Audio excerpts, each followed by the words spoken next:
It's later with Mo Kelly, KFI AM 640. We're live everywhere on the iHeartRadio app. We have so much to cover tonight.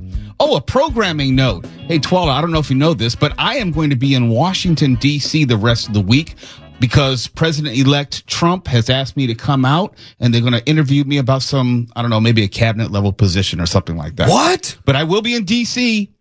the rest of the week. See if I can slide over and talk to some of the people in D.C. on the Trump team, the Trump transition team, see what's up. Maybe you can be Secretary of Wokeness, because I saw that you were proclaimed the most woke individual in the world.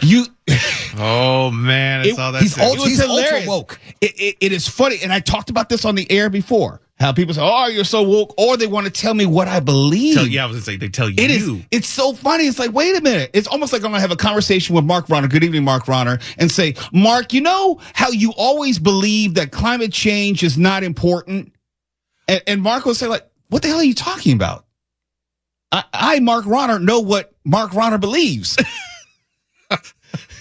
No, I like this. Keep going. I like it when you pretend you're me. It was really strange because someone wanted to argue with me about me. And I said, what are you going to argue with next? My favorite color? What type of shoes I like to wear? Some things are not. This is where we are in America, where everything is a supposed debate. There's what you believe, what I believe, and then maybe we'll just agree to disagree. No, we're talking about me. I'm the only one who's been a part of every single show I've ever done. I'm the only one who's in my head. How arrogant of you. I know. What could I be thinking? The only reason, and Mark, you'll love this. The only reason that happened was because I came out and came from behind the curtain on Twitter to see what was going on. In a general sense, I was defending some of our colleagues for various reasons. I'm not going to get into that, but I was defending them, and I saw that Twitter was twittering, and this person on a KFI person's feed had this, that to say about me, and I politely corrected. Was like, what are you talking about? That's not me. You had me confused with someone else. They couldn't give any specificity. They said I'd gone hardcore woke, whatever that's supposed to mean. I've just about had it with your hardcore woke BS.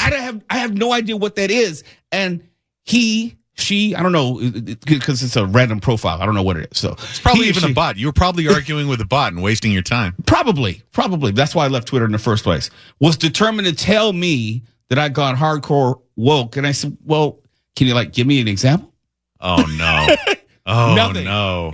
It was more funny than anything that, we're at a place in America where what I believe is enough, even though I'm talking to the very person who knows him or herself more than I ever will. It's really strange. I think it's kind of rude of you to argue with a listener. About me. The customer's always right. Didn't you ever hear that? I'm not selling anything. This ain't Nordstrom. I know of no such rule. And if it's a drive-through, you're giving them the special. But speaking of driving, we have to start with this. As of today, Mark Ronner, anyone in L.A. will be able to digitally hail a Waymo Robotaxi. Oh, I can digitally hail anybody. Just watch. Ooh, not that. Not a middle digit. Yeah, not like a proctology exam. Which digit are we talking about? Waymo announced it will begin Waymo One service in LA County today, but will limit its vehicles to surface streets, where the startup owned by Google's parent Alphabet has been testing the sensor-laden cars for months. The service can be accessed 24 hours a day on the app. 24 hours a day, just surface streets. Can't use it to go to work, or if you do, it's going to take you a lot longer from where I live, at least. Here's the thing, Mark. LA officials have been skeptical, just like me, seeking more safety oversight of the vehicle as future growth looms and unions raise concerns about job loss. We talked about that in regard to Lyft and Uber. Quote, now is an exciting time to welcome everyone in LA along for the ride. This is the CEO of Waymo. Our service has matured quickly, and our riders are embracing the many benefits of fully autonomous driving. Close quote. The company estimates that more than 700 vehicles have completed over 150,000 rides weekly, or it's estimating that it will. with its vehicles operating in Phoenix, the Bay Area, and LA. So far, Waymo has about 100 robotaxis serving riders here in LA, and it will incrementally increase as it grows. Now, here you go, Twala. This is for you. Nearly 300,000 people have signed up for the Waymo One waitlist in LA. Yes. Okay? Yes. And they're all going to die. Look, every single one of them. All going to die. This is what is wrong with your report. You are not acknowledging the fact that Waymo has passed every test needed and has been verified as one of the safest modes of travel. And that is why it is now rolling out in full force. Okay. But you forgot the part where DMV records show since March 12th, Waymo crashes, plural, have been logged. They say they're all minor, with the exception of the freeway incident. We want to talk about the freeway incident? Look, you don't know what the freeway incident is? You don't know what it is? They said it's all minor with the exception of the freeway incident. Oh, my God. One freeway incident. And it probably gave another driver the runner. We don't know what that automobile did. Someone probably was driving crazy, and they said, "Oh, you're getting a runner today." Okay, all right. A DMV report showed on May 13th during one of their tests a Waymo riding on the 10 eastbound freeway near the Bundy Drive overpass. I know exactly where that is. I used to work over there. Yep. Was it involved in a quote unquote moderate crash? Okay, moderate. You know, if Mark right now looks up the number of crashes that happen on the freeway right now, we would never finish this show. Okay, They've already banned it from the freeways because it's not banned on the safe. freeway. It's not banned. It is coming to freeways soon. Right now, surface streets are enough. You know why? You know why? Because I was almost killed on the freeway the other day. I was literally almost killed. Today on the freeway, you know how long it took me to get 20 miles? An hour and a half. I do know what that's like. That's my life. Yeah, I don't want to Waymo on the freeway. Take me on the surface streets, please, Waymo. Quote, our vehicle appears to have been driving correctly in its lane when it was hit, and after the collision, our autonomous specialist manually drove the vehicle to the shoulder. In other words, it could not even drive itself to the damn shoulder. It needed human intervention. Oh, my God. The car was hit. What is this victim blaming? The Waymo was hit. Do you not hear the victim blaming coming out of your mouth? Wait a minute. Either it's autonomous or it's not. It can't be a victim if it's autonomous. No, it was hit and the vehicle needed assistance. I saw a metro bus that was broke down on the street the other day. And you know what it needed? A big rig to come and tow it. But it's a bus. How come it couldn't just roll itself back to the station? It needed a tow truck to do that. No, they didn't say that this autonomous vehicle needed a tow. It said it needed human intervention. Yes. And that's why they took its ass off the freeway. It was not safe. It's a danger. It is a menace. It has nothing to do with safety. You're reading way too much into Wait. If it has nothing to do with safety, why aren't they allowed to go on freeways? The Waymo was hit. Your Honor, the Waymo was victimized. The witness is not answering the question. The Waymo was victimized, and it needed a person to You're come talking about it like this is a Law and Order SVU. You know what? When you say Your Honor, that sounds like my name, so I will happily judge this situation. First of all, Mo, have you noticed Tawala wearing a new Rolex or anything today? He's got a bright blue jacket that I don't remember seeing before. Yes, like he's been some making fancy some new other stuff. Purchases. Okay. Clearly, he did get a new car recently. That is true. It's hard for me to imagine an autonomous vehicle company giving away a car that you drive yourself as a bribe, but I'm sure that Tawala is awash in bribes. Also, I think they're going to regret. I think they're going to regret calling it Waymo, because the obvious question for anybody who wants to get into one of these things is, so do they get in as many crashes as regular cars? And what's the answer? Waymo. Oh my God! Go ahead, and give him one. Hell no, there's no rim shot. That was dry as the crack of. That was funny. Oh my God! Oh my God! Oh, Waymo crashes. Waymo. It's later with Mo Kelly. Filth. We got to talk about those student cell phones when we come back. KFI AM 640 live everywhere in the iHeartRadio app. You're listening to Later with Mo Kelly on demand from KFI AM 640. And you've heard us discuss a number of times about LAUSD and its attempts to ban student cell phone, smartphone use during school hours. And we know that they were trying to implement this policy at the beginning of this school year. And we went back and forth. I was talking to Tawala, who's an administrator administrator at a school. He's the parent of 2 teenage kids. Well, his son is now an adult. And makes you wonder, how realistic is it to have kids today go to school and not have access to their phone? It's one thing if you're going to say you can't use it in class or during class. It's another thing if you're going to say, well, they have to turn in their phone and they won't be able to retrieve it until the end of the school day.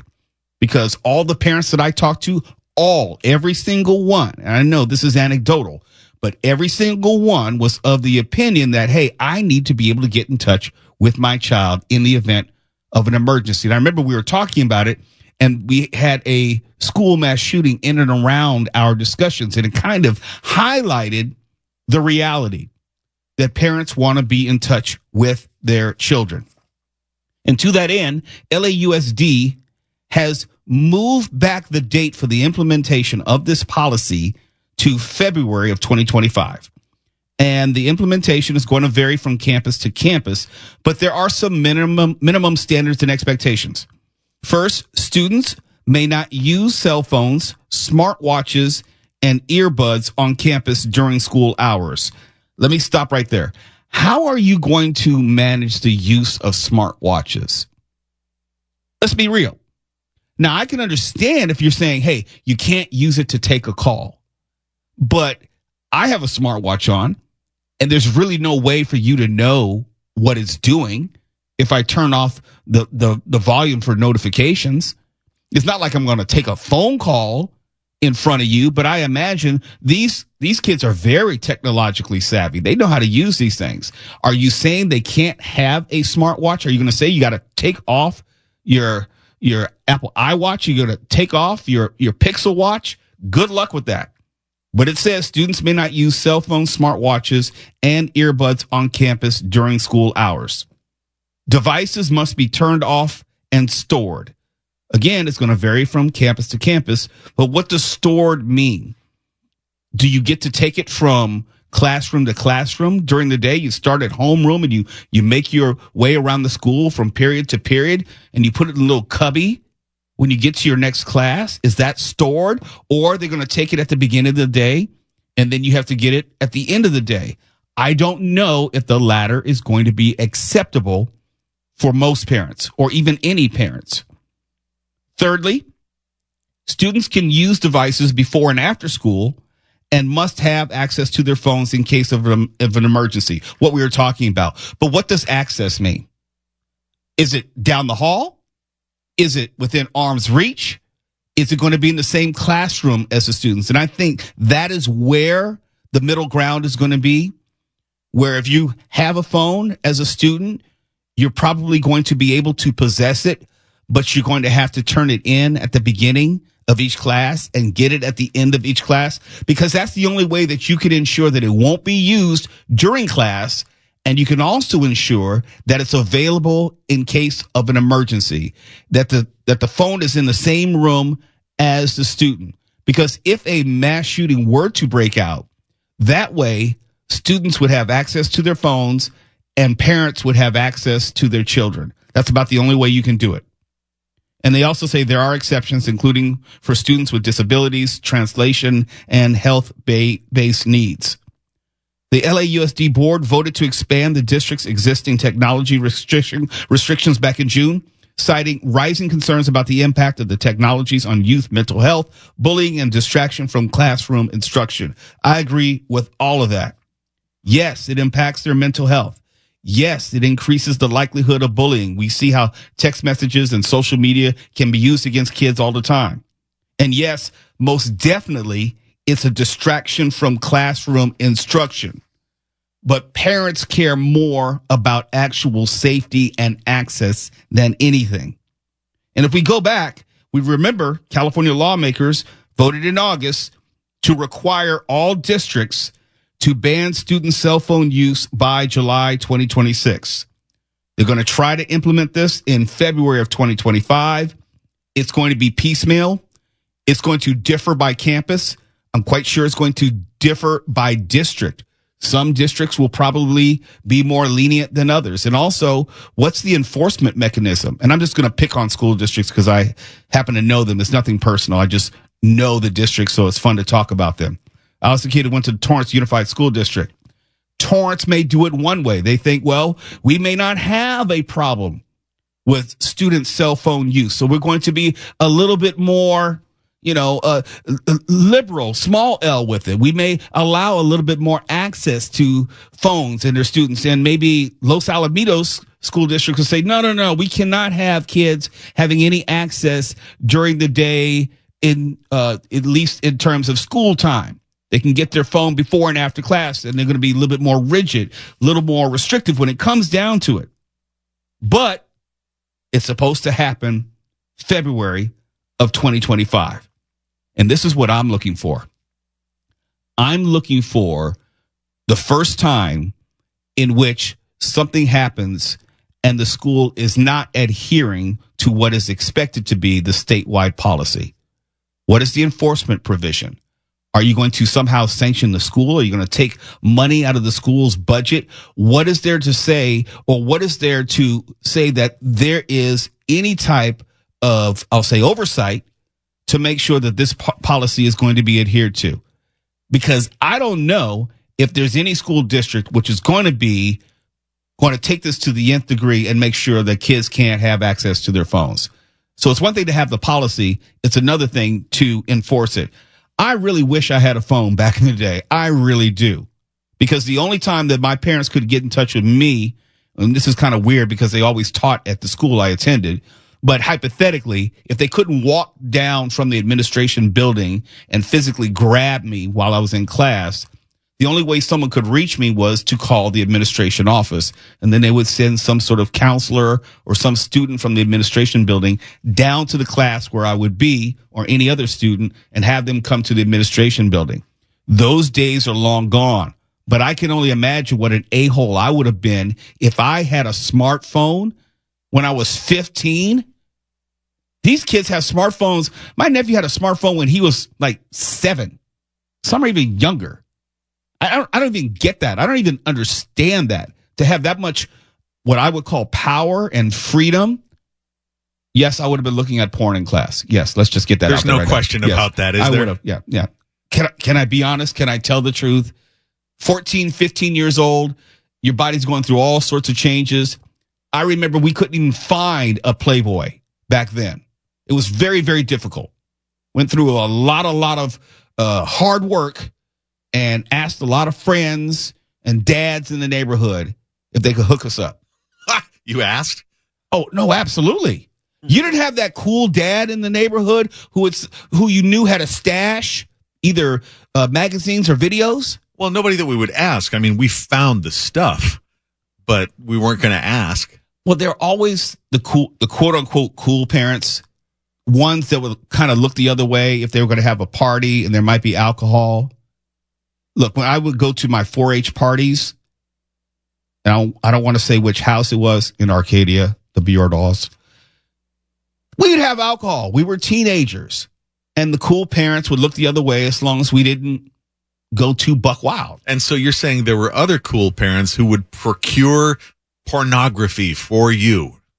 I'm saying that some parents were more lenient than others. Oh, man, we didn't have anything like that. A fragment of a Playboy blowing in the wind on a field was a treasure to Wasn't us. it? No, it was like money. It really was like money back then. And now, going back to the whole idea of smartphones in class, yeah, I would have been looking at that. What do you mean? Would it be free porn all the time? All the time? It's too much. The whole time? Too much. It's too dark. Kids can't handle it. No, they can't, which goes back to the whole mental health aspect of it. I agree in principle with all of this. It needs to be limited. You need to curb access. But also, I know realistically, I don't know if you can do it. Well, here's the thing, Mo. You seem to me like the kind of person who enjoys a good prison movie. I'm looking forward to pat-downs, shakedowns, cavity searches. To be unfunny for a moment, they were kind of doing that at a lot of inner city LA USD schools. Yeah, not surprising. So, it's going to be new to some schools and not new to others. It's Later with Mo Kelly. KFI AM 640 live everywhere in the iHeartRadio app. And is the California exodus over? We keep hearing about how people are leaving California and how this place is just so horrible. Can't wait to go. We got to go to Texas. We got to go to Florida. Is that whole phenomenon over? We'll discuss it when we come back. You're listening to Later with Mo Kelly on demand from KFI AM 640. And we hear time and time again that people are leaving California. Can't wait to get out of here. It must be the high cost of rent. It must be the high cost of living. It must be eggs or milk, or it must be gas. It's something like that. Taxes. Reason after reason, people will tell us that I got to get out of California. And the numbers did support that people were leaving more than people were coming to California, at least up until 2023 or so. But the trend seems to be slowing down. Saw this in the Orange County Register, and it was pretty intriguing. Census Bureau shows that 127,000 fewer Californians left the state in 2023 for any other state in the U.S. compared to 2022. 127,000 fewer people left. Then came New York, which was down 64,000 from its previous year, and rival Texas had about 15,000 fewer people leave.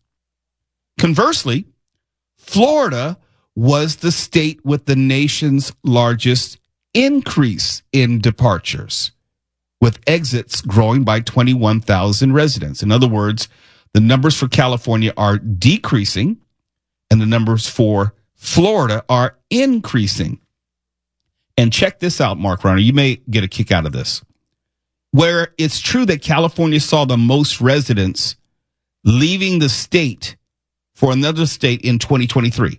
And it's a big number, 690,000. But when you have 40 million people, you're not going to miss them. But second was Florida at 511,000 people. As a percentage of total population, more people are leaving Florida than leaving California. And don't they have about half our population? That's correct. You're a student, gold star for Mark. Thanks, Mr. Kelly. Wait, and there's more. Third was New York at 481,000, leaving New York for some other state. Guess who was fourth? Fourth. Let's see. Someplace. Okay, Florida's going to be underwater, so that accounts for that. What other places are facing natural disaster? A Gulf state. How about that? All right. Texas.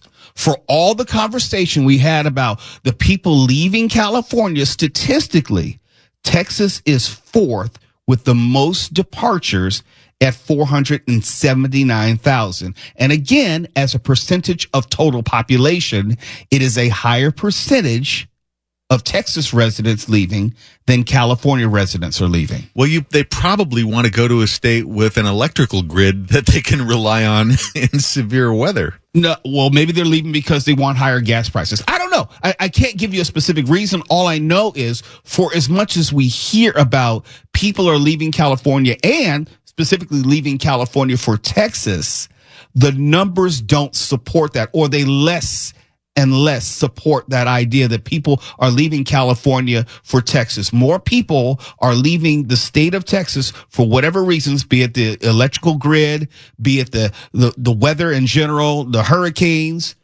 More people as a percentage of total population are leaving Texas and leaving Florida than leaving California. Now, what this means, I couldn't tell you, but if you were to just analyze media coverage, you would think that California is losing 6 million people a year, and they're all going to where? Texas and Florida, where the data does not support that. No, the grass is not greener there. I hate to break it to everybody. I can understand why no state income tax would be attractive. I can understand that. And for some, that would be an allure. But for me, weather is more important. I don't like humidity. I don't like 112 degree heat. I don't like hurricanes, and that impacts both Texas and Florida. Would you say it negatively impacts them? Yes, it does. Negatively, adversely. How about that? Perfect. So where you want to live is where you want to live. but I'm always intrigued with what I hear from people, and of course, anecdotally, what I see on social media, and whether that actually aligns with what is happening. I could throw a rock and hit a complaint about California. I'm leaving California. I'm going to Texas. I'm going to Florida. And that's not the reality at this point. Maybe in previous years, but it's decreasing in frequency. Yeah, but you got to understand, and I'm sure you do, Mo, that it's an article of faith among some people just to dump on California no matter what. And when you throw things back at them, like, it's the world's 5th largest economy, right? We're not doing that bad. They don't have anything to say. I don't know if people understand what that means. When you say 5th largest economy, that means GDP growth. It is doing well. Is it expensive to live here? Absolutely. I don't think anyone can deny it. But as far as its economic health is concerned, when you're the 5th largest economy, that's better than Russia. Okay? Yeah, by just a little bit. Yeah. We're just talking economic facts. Just because something is expensive doesn't mean that the economy itself is failing. Hell, Dubai is expensive. There are a lot of places which are expensive. It doesn't mean that their economy is failing. Now, certain industries may be struggling more than others. We talk about restaurants. Comfort food industry has been struggling. I don't know if that's a function of California or a function of our consumer habits when it comes to dining. We don't go to those spots like we used to in previous decades.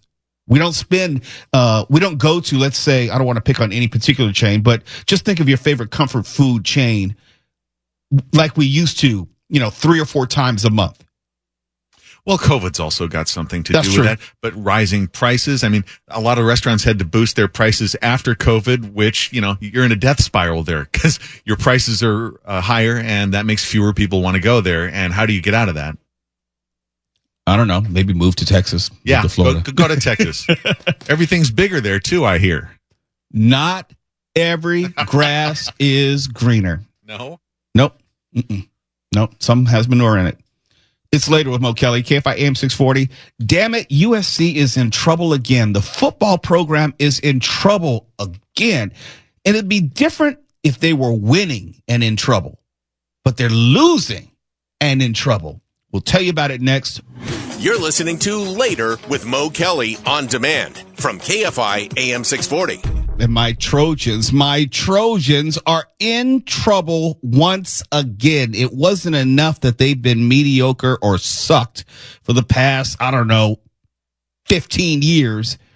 Now they are back in trouble. Just in case you haven't heard the news, it's not big trouble, but oftentimes when there's a little trouble, there's probably more trouble around the corner. If you are in trouble for the small things, you're probably skirting the rules on the big things. That's what the history of college football has taught me. The USC football program presently has been fined $50,000. And you think, well, that's no big deal. But it's also been placed on a 1-year probation due to a violation of, quote, on and off field coaching activities, close quote, on and off field.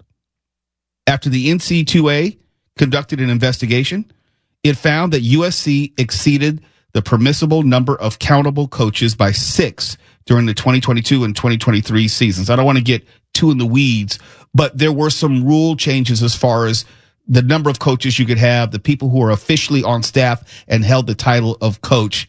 And that's changed in recent years, and USC, to be fair, may have been caught up in that. But this is something that I have learned in my 50 plus years of being a sports fan.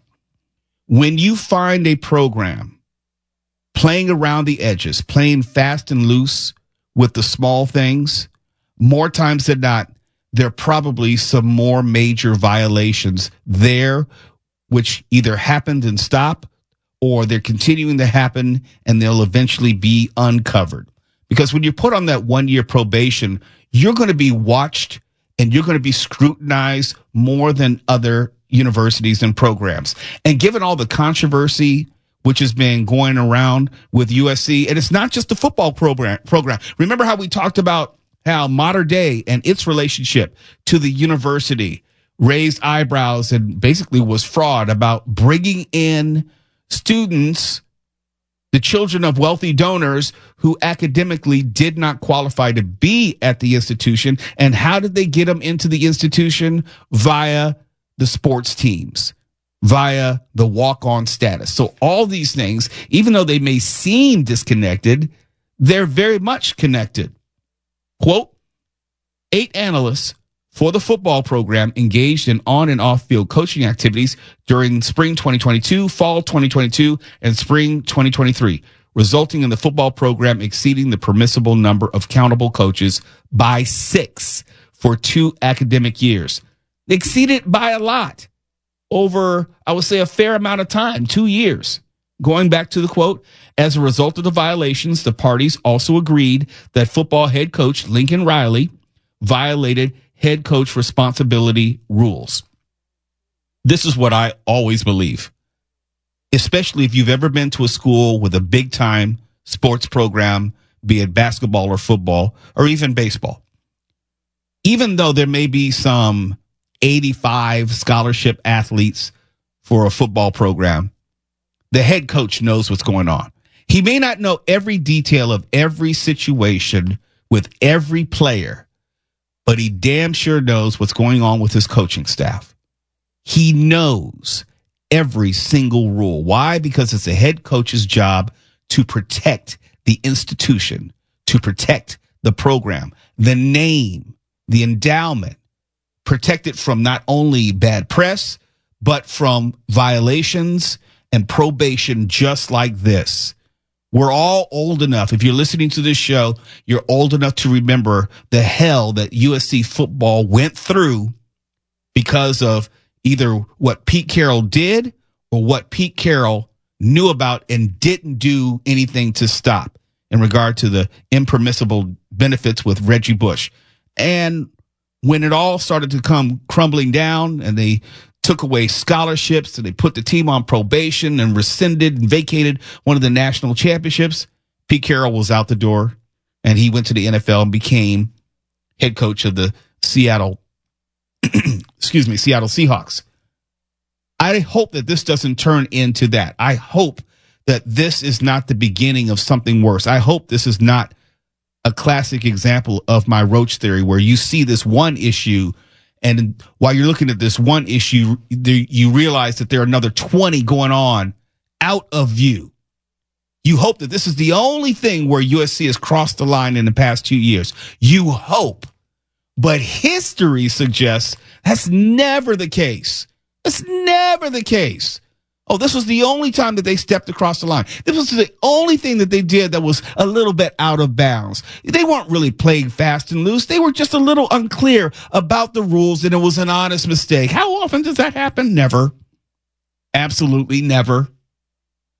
I hope whatever that was dirty, my word, going on in the background is now been cleaned up for the sake of the program, for the sake of the institution. Because we've been through this, we as USC football fans, rather recently, and it crippled the program for at least a decade and 3 different coaches. I hope history is not about to repeat itself. No pun on Pete, as in Carol. Never mind. It's later with Mo Kelly. KFI AM 640. You don't think that was funny, Mark? No rim shot for that. Sorry. We're live everywhere in the iHeartRadio app. Full bandwidth stimulation. KFI. And KOST HD2. Los Angeles, Orange County. Live.